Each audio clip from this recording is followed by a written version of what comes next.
Some regrets don't scream. They whisper. They show up in quiet moments. When the room is still. When the noise of the world fades. And you're left alone with a question you've been avoiding for years. What if the life you wanted didn't disappear? What if you simply watched it leave? Every evening at 6:40, the train arrived. And every evening at 6:40, Alistair Rowan stood on the platform and did nothing. He told himself it was just routine, just a habit, just a harmless pause in his day. But deep down, he knew the truth. He wasn't waiting for the train. He was waiting for courage. Alistair was not lazy. That's what made his situation harder to explain. He worked. He paid his bills. He kept his apartment clean. He responded to emails on time. From the outside, his life looked stable. But stability can be a beautiful disguise for fear. Every morning he woke up at 7:00, made coffee, opened his laptop, and told himself, one day, I'll start. Start what? The business idea he'd written in a notebook 3 years ago. The application he'd almost submitted twice. The message he'd drafted and deleted to the woman who once believed he could be more. One day. It was his favorite lie. He used to dream loudly. Back in university, Alistair talked about building something meaningful. He stayed up late sketching plans. He told his closest friend Alara that he would never settle for ordinary. Alara never laughed at him. She listened. She believed. And then life happened. Rejections. Silence. A failed interview that left him staring at his reflection in a bathroom mirror, feeling smaller than he had ever felt before. That was the day he stopped talking about his dreams. Not because he didn't care, but because caring hurt. The train station was 2 blocks from his apartment. He started walking there after work, telling himself it helped him think.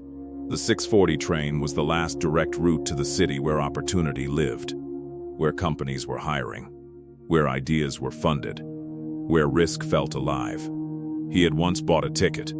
It was still in his drawer, unused. The first time he stood on that platform with the ticket in his pocket, his heart raced. What if I fail? What if I'm not good enough? What if they see through me? The train doors opened. People stepped in. And he stepped back. It's not the right time, he told himself. The train left. And something in him left with it. Weeks turned into months. Months into years. The 6:40 train became a ritual. He told himself he liked watching it. But the truth was heavier. He needed to prove to himself that he still had a choice. That he wasn't stuck. That he could board any time. He just didn't. One evening, something was different. As the train pulled in, he noticed a familiar figure stepping off. Alara. She looked older, more confident, tired, but fulfilled in a way he couldn't explain. Their eyes met. For a second, time folded in on itself. They sat on a bench near the platform. You still come here? She asked softly. Just to think, he replied. She nodded. I used to imagine you on that train. He forced a smile. Yeah, me too. There was no accusation in her voice. Only distance. That hurt more. After she left, Alistair stayed on the bench long after the platform emptied. He reached into his pocket and felt the old ticket he had started carrying again. He didn't know why he kept it. Maybe to punish himself. Maybe to remind himself that he once tried. He unfolded it. The date printed on it was 3 years old, valid for a journey that never happened. He stared at the words, departure, 6:40 p.m., and something inside him finally cracked. That night, he couldn't sleep. His thoughts were louder than usual. You're not afraid of failure. You're afraid of being seen trying. You're afraid of confirming your worst suspicion, that you're average. He turned onto his back and stared at the ceiling. What if you board the train and nothing changes? What if you stay here and nothing changes? That second question lingered longer. The breaking point didn't look dramatic. There was no thunder, no music swelling in the background, just a quiet realization at 2:17 in the morning. He wasn't protecting himself. He was imprisoning himself. The train was never the problem. The city was never the problem. The world was never the problem. He was addicted to the safety of almost applied, almost moved, almost tried, almost had become his comfort zone, and comfort was slowly suffocating him. The next evening he walked to the station again. His steps felt heavier. The train arrived. Doors opened. People moved. His chest tightened. This is where you panic. This is where you step back. This is who you are. He stayed still. Then another voice, quieter but firmer, rose beneath the noise. This is who you've been. The distinction mattered. The conductor called, "All aboard." Alistair didn't move.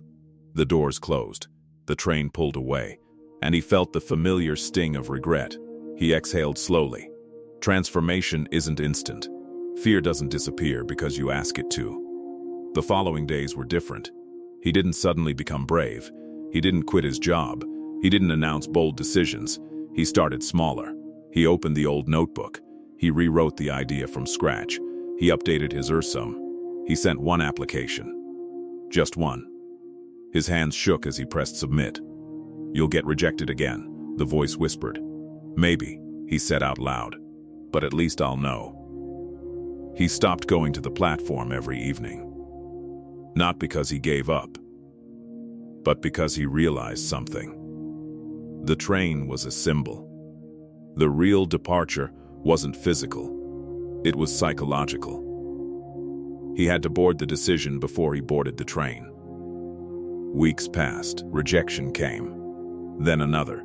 It stung, but it didn't destroy him. Each time the voice of doubt grew slightly quieter. Each time the voice of action grew slightly stronger. One evening, he received an email. An interview invitation. His first instinct was panic. What if you embarrass yourself? What if they realize you're not extraordinary? He almost didn't respond. Almost.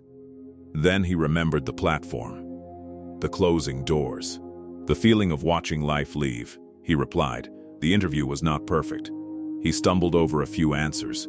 He admitted what he didn't know. He didn't try to sound impressive. He tried to be honest. And when it ended, he didn't feel victorious. He felt relieved. Because for the first time in years, he had boarded something. That evening, he walked back to the station. The 6:40 train arrived. Doors opened. He stepped forward. His heart pounded just as loudly as it had 3 years ago.